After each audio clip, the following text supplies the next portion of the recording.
On my birthday, my roommate handed me a beautifully wrapped gift box in front of everyone. I opened it. Dozens of photos sprang out across the table. Every single one showed him with my girlfriend, kissing her, holding her head on his shoulder, his hand around her waist. Then he put his arm around her right in front of me and smiled. Ethan, meet my new girlfriend. The funny part, he thought he was humiliating some broke kid whose life he could destroy because his grandfather supposedly ran our university. My girlfriend believed him. My professors believed him.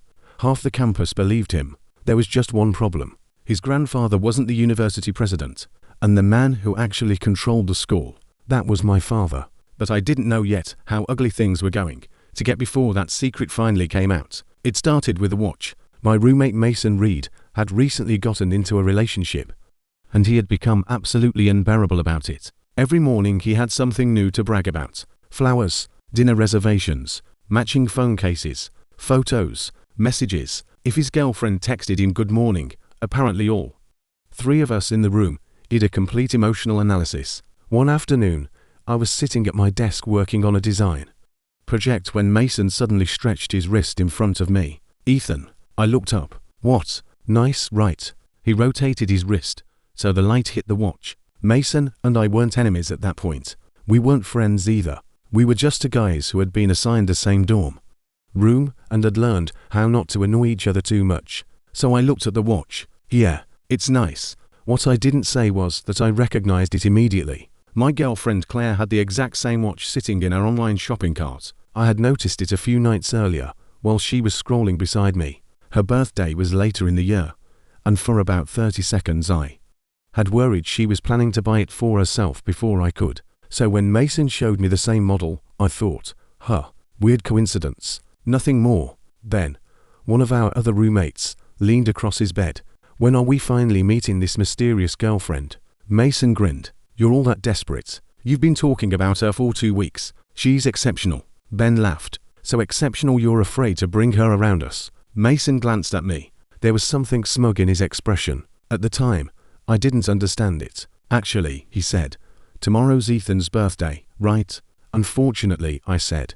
Ben threw a pillow at me. Mason smiled wider. I'll bring her tomorrow night. Our dorm had a tradition. Nothing fancy. Whenever one of us had a birthday, everybody chipped in, booked a table or private room somewhere cheap enough. 4 college students ordered too much food and pretended we weren't worried about assignments for 2 hours. I nodded. Sure. Bring her. Mason kept staring at me. You don't mind? Why would I? His smile was strange. Good. I already got your gift.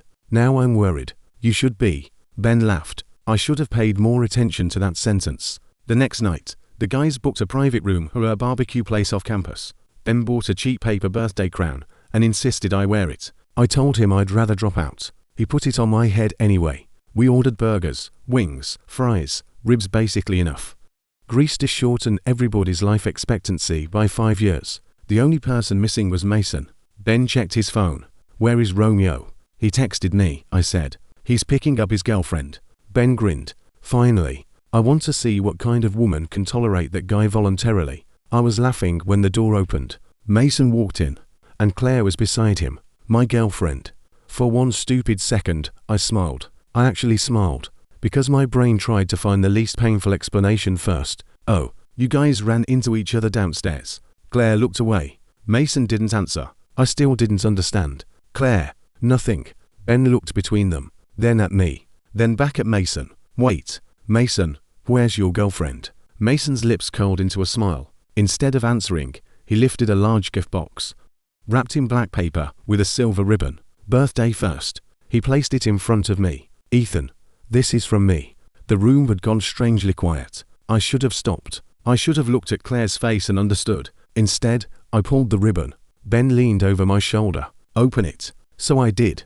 The lid came off. A spring mechanism released inside. Photos flew out. Some landed on the table. Some hit the floor. One landed directly in my lap. Claire kissing Mason.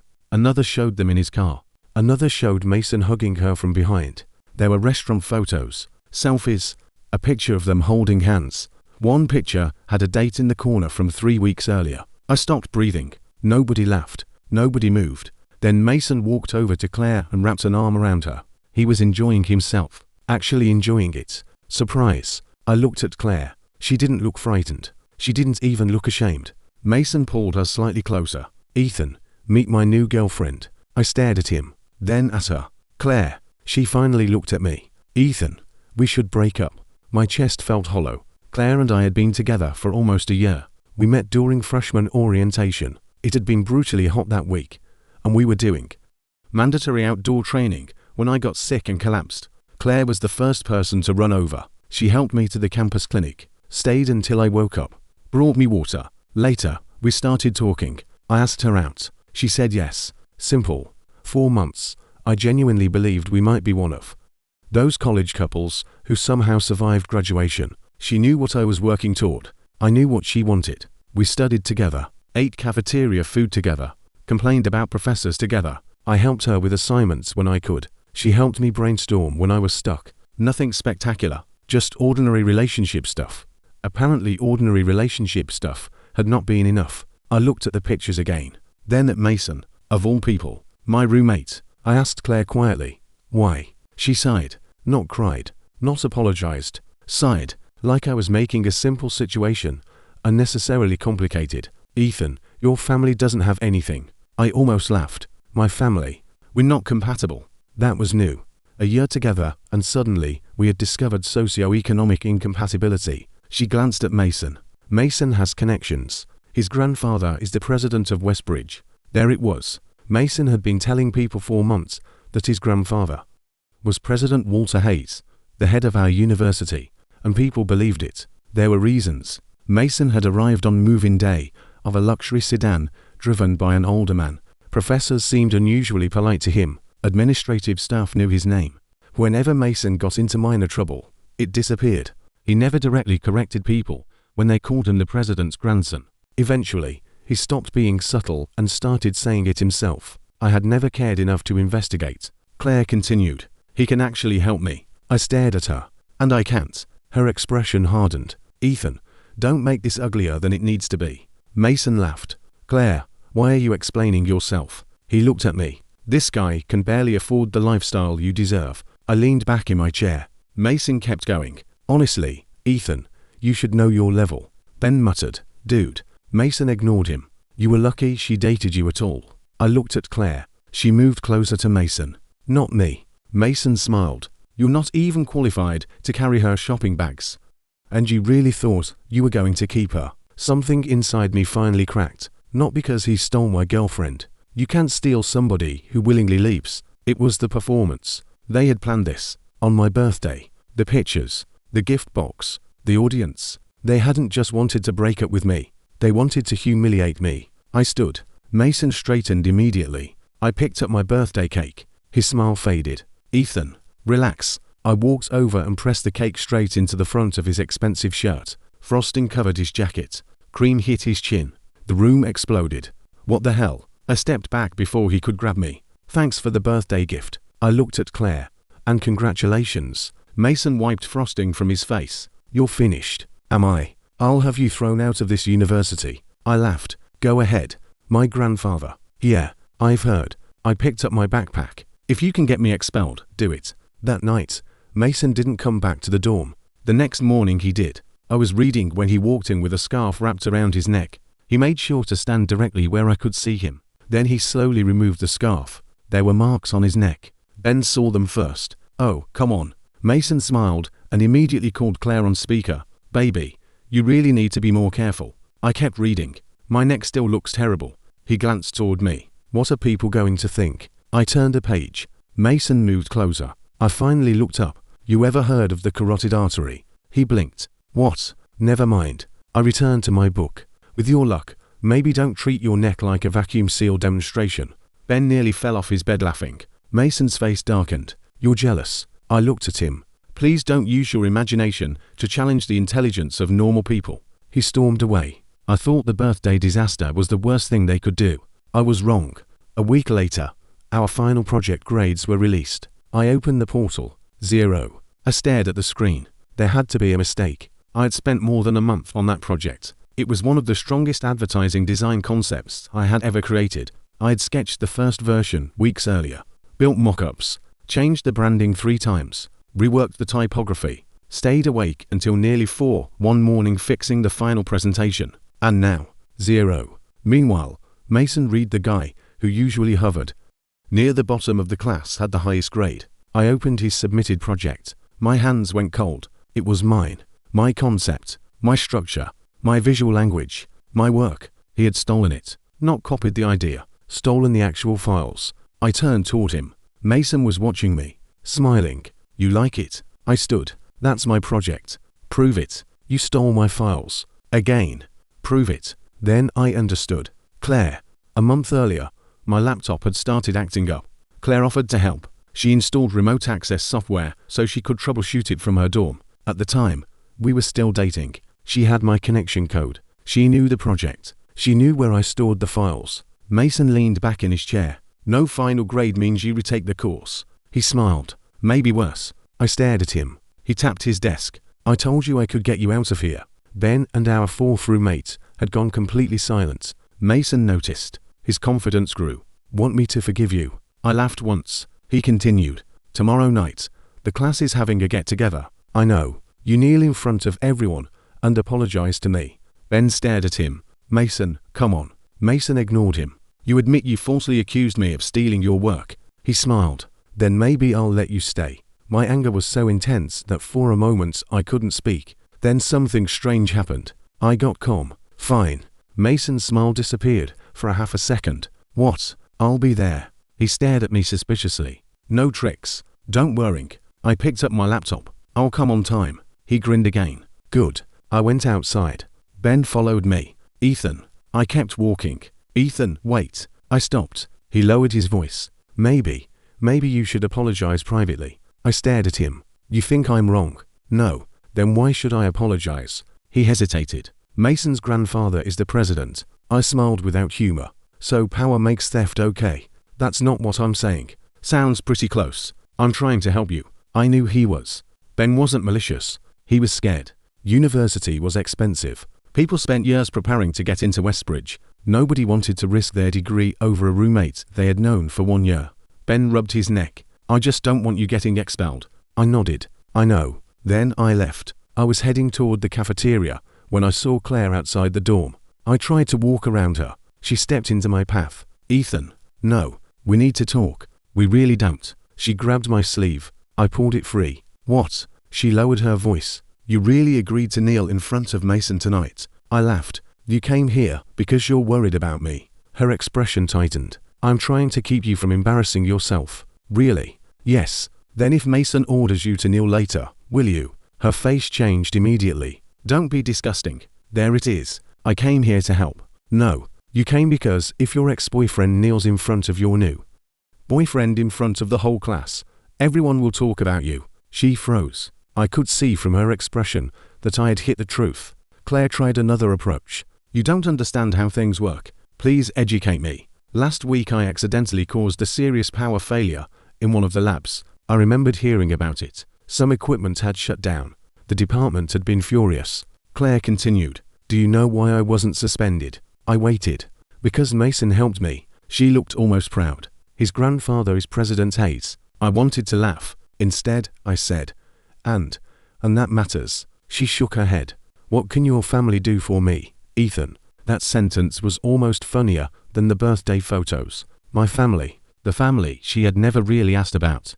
Because she had already decided she understood it. I dressed simply. I lived in a dorm. I didn't drive a flashy car. I paid for most of my everyday expenses myself. I refused to call my father every time life became inconvenient. Apparently Claire had translated all of that into poor. Right, I said. She mistook my silence for defeat. Just apologize privately. She lowered her voice. If you do it privately, nobody has to be humiliated. Meaning her. I looked at her for several seconds. You know what? What? Stay out of my way. Ethan. Seriously. I stepped around her. I already wasted enough time on you. This time she didn't follow. I went to the department chair's office carrying my laptop and the backup drive. Dr. Palmer barely looked at me when I walked in. What is it? I need to report academic theft. He kept typing. That needs to go through your course instructor. My final project was stolen. Then speak to the professor. I already know who stole it. Dr. Palmer sighed. He clearly had 50 things he considered more important. I put my grade sheet on his desk. Dr. Palmer. He finally looked up. My father is Richard Grant. His hands stopped. That changed the room. Dr. Palmer knew my father. Most students didn't. Most faculty didn't need to. But senior administrators did. A month earlier, Dr. Palmer had literally attended dinner at our house for a university fundraising meeting. His expression changed instantly. Richard Grant. Yes. He closed his laptop. Sit down. Suddenly academic theft was very serious. I almost laughed. Instead, I connected my backup drive. I have original drafts, version histories, creation dates, cloud backups, export logs, concept sketches. The stolen project was also an unfinished copy. There was one tiny placeholder layer near the end that I hadn't deleted yet when the file disappeared. Mason hadn't noticed it. He didn't understand the project well enough to recognize what was wrong. That was the best part. I showed Dr. Palmer everything. He studied the files. This is compelling. I know. You're saying Mason Reed submitted this? Yes. Do you know how he accessed it? I believe Claire Nolan provided him remote access to my laptop. He frowned. I showed him the software, messages, dates. Dr. Palmer leaned back. All right. For the first time, he looked genuinely angry. Leave this with me.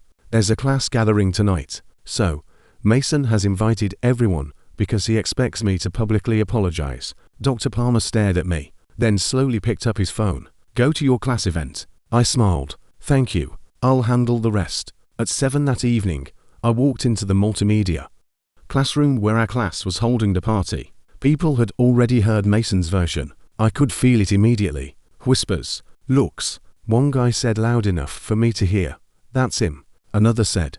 Apparently he accused Mason of stealing his work because he was jealous. Seriously. Mason's grandfather is the president. Why would he need to steal? Exactly. Apparently having a powerful imaginary grandfather also made you immune to plagiarism. I sat down. Nobody sat beside me. I didn't care. About 30 minutes later, Mason finally arrived. The entire room cheered.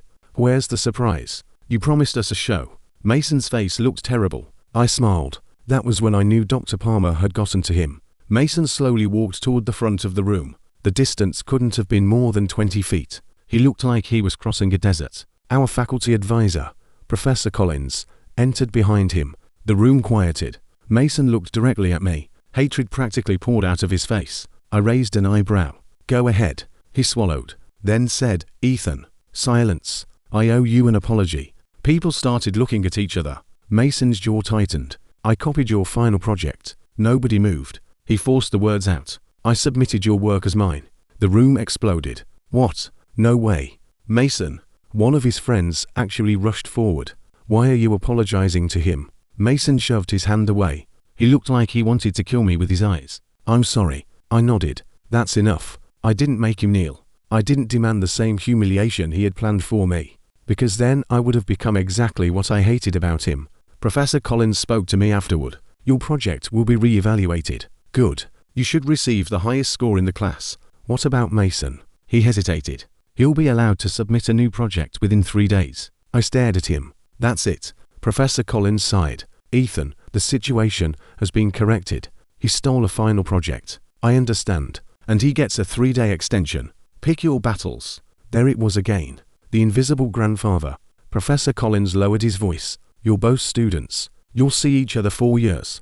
There's no reason to destroy someone's future over one mistake.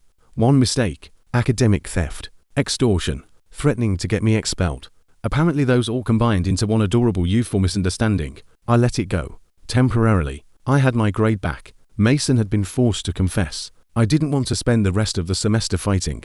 Then Claire found me again. She blocked my path outside the building. If you're angry, be angry at me. I almost kept walking.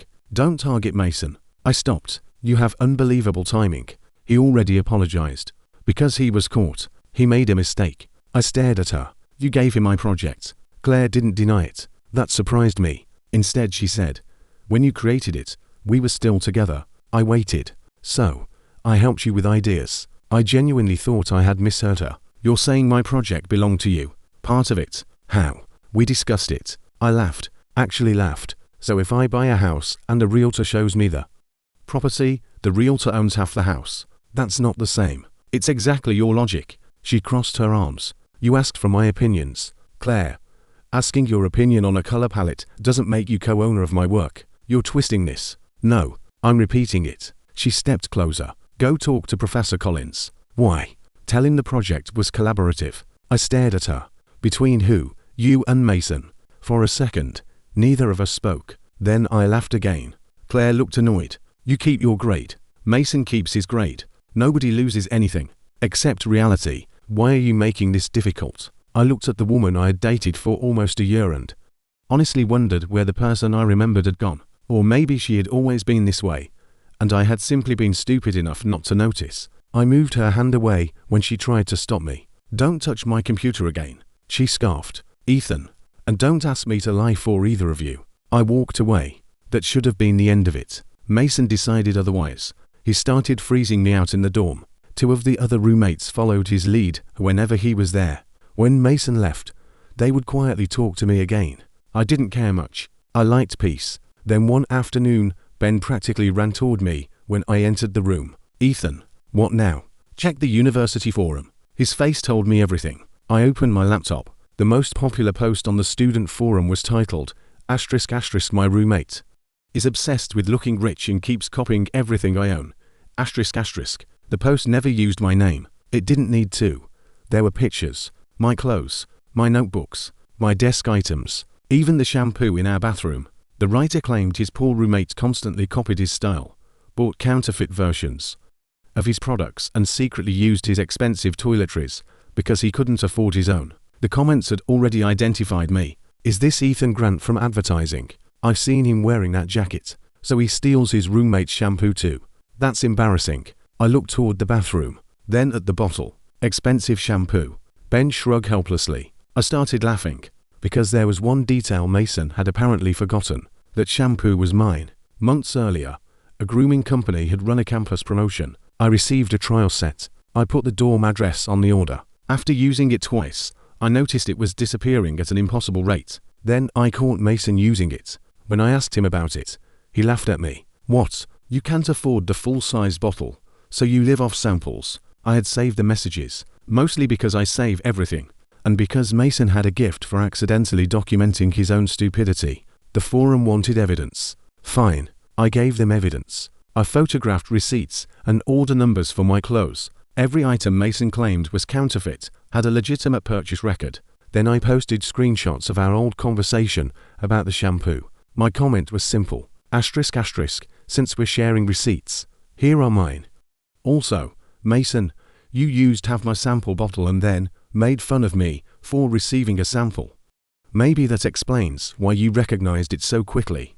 ***, 5 minutes. That was all it took. The comments flipped. Oh my god, so the original poster steals from his roommate and then accuses the roommate of stealing. This is incredible. Someone archive this before he deletes it.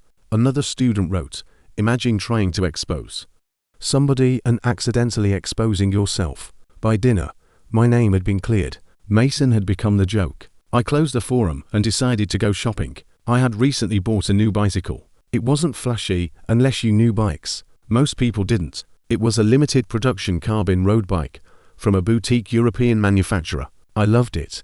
Quiet drivetrain, ridiculously light frame, more money than any sane college student should probably spend on 2 wheels. I rode off campus. I hadn't made it far when Mason and Claire stepped directly into my path. Ethan, I stopped. Mason marched toward me. You think you're funny. Sometimes. You embarrassed me online. You posted about me. Claire grabbed his arm. Mason, calm down. Then she turned on me.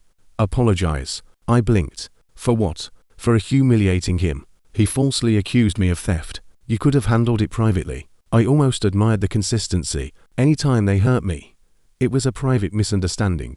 Anytime I defended myself, it became public humiliation. If anything I posted was false, I said, you're welcome to report it. Mason stepped closer. Delete it. No.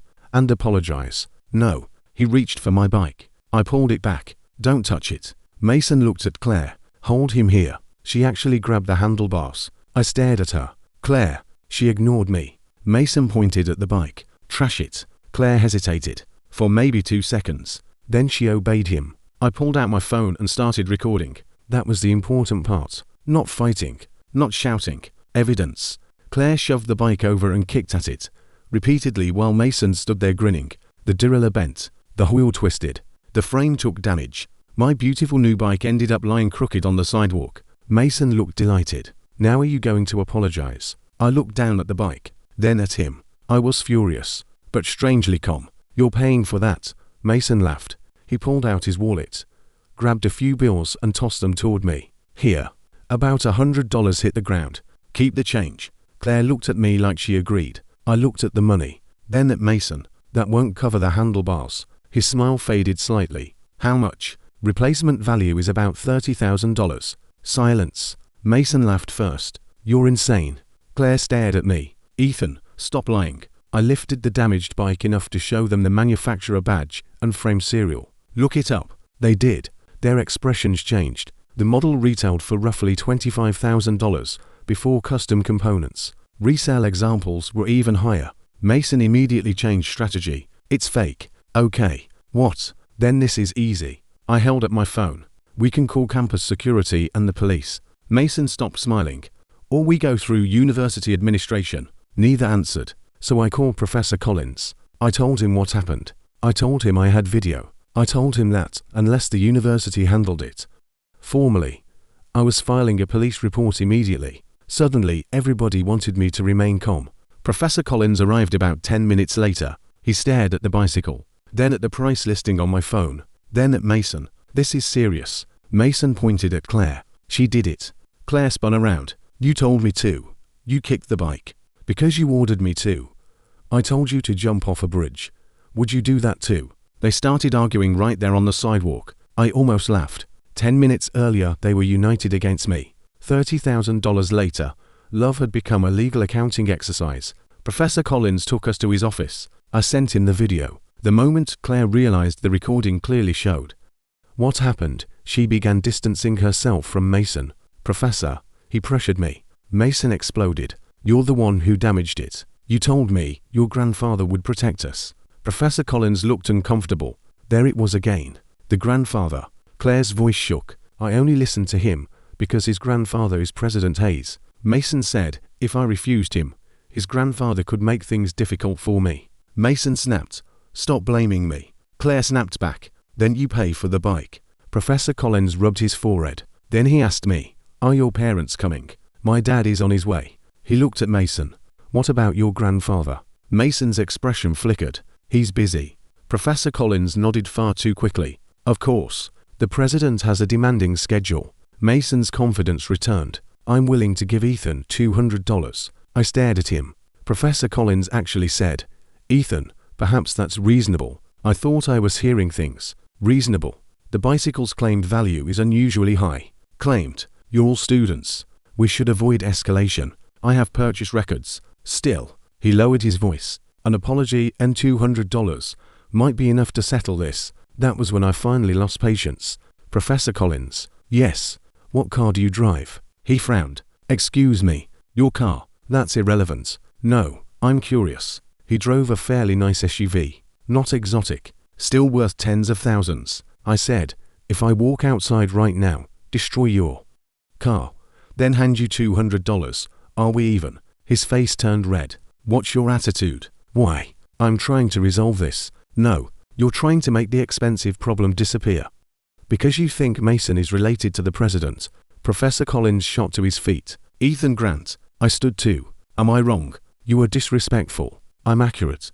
A student with your attitude doesn't belong at this university." I laughed. "So now you're expelling me?" "If necessary. You can't personally expel anyone." His face went darker. "Call your parents." I already did. A voice came from the doorway. "Who exactly are we expelling?" Every person in the room turned. My father stood there. Beside him was President Walter Hayes. For the first time that entire day, I relaxed. "Dad." He looked at the damaged bike, then at me. "What happened?" Professor Collins rushed past me. "President Hayes." He practically transformed. "Sir, you didn't have to come personally. I can handle this." President Hayes looked at him. "Apparently you can't." Professor Collins swallowed. Then he turned toward my father. "You must be Ethan's father." Dad nodded politely. "Yes." Professor Collins immediately started complaining. "Your son has been extremely difficult. He refuses reasonable mediation, speaks disrespectfully to faculty, and Dad looked at me. He didn't interrupt. He knew me too well. His expression basically asked one question. What actually happened? I looked at President Hayes. Sir, can I ask you something? Of course. Is Mason Reed your grandson? The room went silent. Professor Collins looked horrified that I had asked. President Hayes blinked, then laughed. My grandson. He looked at Mason. No. Mason's face drained of color. President Hayes continued. I don't have a grandson. Claire stared at Mason. What? I have one granddaughter. Nobody moved. I slowly turned toward Mason. His expression looked like somebody had unplugged him. President Hayes studied his face for several seconds. Then something clicked. Oh, he pointed. You're George Reed's grandson. Mason said nothing. President Hayes turned toward my father. George has been my driver for years. I nearly choked. Not the president's grandson. The president's driver's grandson. Suddenly everything became painfully obvious. Mason's grandfather, George, had worked for President Hayes for decades. When Mason got accepted to Westbridge, George asked President Hayes to keep an eye on him. As a courtesy, President Hayes called a few staff members and said, essentially, my driver's grandson is enrolling. Please help him settle in. On move-in day, George drove Mason to campus. Using the same executive car he used for work, faculty saw the car. They saw President Hayes' longtime driver bringing Mason. They heard that the president had personally asked staff to look after him. People connected the wrong dots. Mason noticed, and instead of correcting them, he encouraged it. Eventually, he simply began telling everybody that President Hayes was his grandfather. Professor Collins's face had gone completely white. Claire looked sick. I almost felt sorry for her. Almost. President Hayes frowned. You've been telling people you're related to me. Mason opened his mouth. Nothing came out. I added, he also threatened to have me expelled using your name. President Hayes looked genuinely furious. Dad finally spoke. That explains part of it. Professor Collins turned toward him. What do you mean? I smiled. I had never told my classmates much about my family. I didn't see the point. My father was Richard Grant, chairman of Grant Education Holdings. The company owned the controlling interest in Westbridge's parents' organization. In simpler terms, President Hayes ran the university. My father chaired the group that owned it. He was its largest shareholder.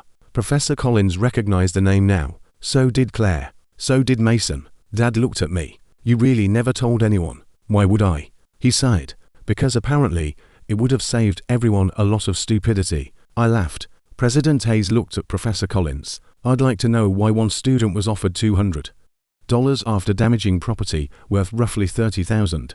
Professor Collins started sweating. I was trying to de-escalate. And why Ethan was threatened with expulsion. I didn't mean formally. And why Mason's academic theft resulted only in a 3-day resubmission. Nobody answered. Claire suddenly spoke. Mason told me he had connections. We all looked at her. He said he protected me after the laboratory incident. President Hayes frowned. What laboratory incident? Claire's face changed. Apparently Mason had claimed that her recent lab accident disappeared because he had asked his grandfather to intervene. That wasn't what happened. The investigation had simply lacked enough evidence. A key security camera covering the laboratory entrance had malfunctioned that day. Claire's responsibility couldn't be conclusively established. Mason learned about the camera problem, then took credit. He told Claire he had used his family influence to protect her. She believed him, and that belief helped convince her she had traded up. She dumped me for the fake heir, then helped the fake heir steal my project, then helped the fake heir destroy my bicycle, all because she thought she had found a shortcut into a better life. I looked at her. She wouldn't meet my eyes. The university opened a formal investigation. This time, nobody was quietly making problems disappear. My project files were reviewed. The forum posts were archived. Remote access records were examined. The video of the bicycle incident was preserved. Witnesses were interviewed. Mason's repeated use of President Hayes' name became part of the disciplinary case. Claire's role in accessing my files became part of it too. There were consequences. Real ones. Mason was expelled for academic misconduct, harassment, impersonating a family, connection to university leadership, and his involvement in the property destruction. Claire was also expelled after the investigation found that she had knowingly helped access and transfer my academic work and had personally damaged the bicycle. Professor Collins didn't survive the review either. The university found that he had repeatedly shown favoritism. Because he believed Mason was related to the president, he was dismissed. I didn't celebrate. Okay, that's not completely true. When Ben told me Mason had been officially removed from the dorm, I slept extremely well that night. I'm human, but I didn't go looking for ways to hurt them further. The bike was different. That was actual property damage. My family's attorney helped me file a civil claim based on the video, purchase documentation, and repair assessment. The case was straightforward. Mason and Claire were held responsible for the loss. They didn't have $30,000 sitting around. Neither family was willing or able to simply make it disappear. The judgment followed them. Collections, damage credit, payment obligations, the boring legal consequences of doing something very expensive while somebody is recording you. No dramatic revenge scheme, no secret sabotage. They broke it. They had to pay for it. Claire came looking for me several times afterward. The first time, she cried. I had never seen her cry during our relationship. Not like that. Ethan, please. I kept walking. She followed. I was wrong. Okay. I didn't know Mason was lying. I stopped. That makes it better. No, because from where I'm standing, the problem isn't that he wasn't rich enough. Her face crumpled. I made a mistake. You made a series. Please don't do this. I stared at her. Do what? Treat me like I'm nothing. That almost made me laugh. On my birthday, she had stood beside Mason while photos of their affair scattered across the table. She had told me my family was worthless. She helped him steal my work, then stood there while he used it to threaten my degree. Later, she damaged my property because he ordered her to, and now being ignored was cruelty. Claire, she looked hopeful. I'm not angry anymore. Her eyes filled. Really? Really? She stepped closer. Then maybe. No. Her expression changed. No, we are not getting back together. She started crying again. We were good before Mason. I shook my head. No, we were good before I knew who you were. That ended the conversation. She tried again later. Once outside the library. Once near the student center. Once through a mutual friend. Eventually she even dropped to her knees outside one of the academic buildings, crying and asking me to forgive her. I moved away. There were people staring. I hated scenes like that. Stand up. Ethan. Stand up. Please. I forgive you. She froze. I continued. That doesn't mean I want you back. Her face collapsed. Those were two different things. And I wished more people understood that. Forgiveness doesn't mean restoring access. It doesn't mean pretending nothing happened. Sometimes it just means you're tired of carrying somebody else around in your head. Mason tried contacting me once too. His message was much shorter. You happy now? I stared at it for maybe 3 seconds, then blocked him. The dorm changed after he left. It was quiet. Actually quiet.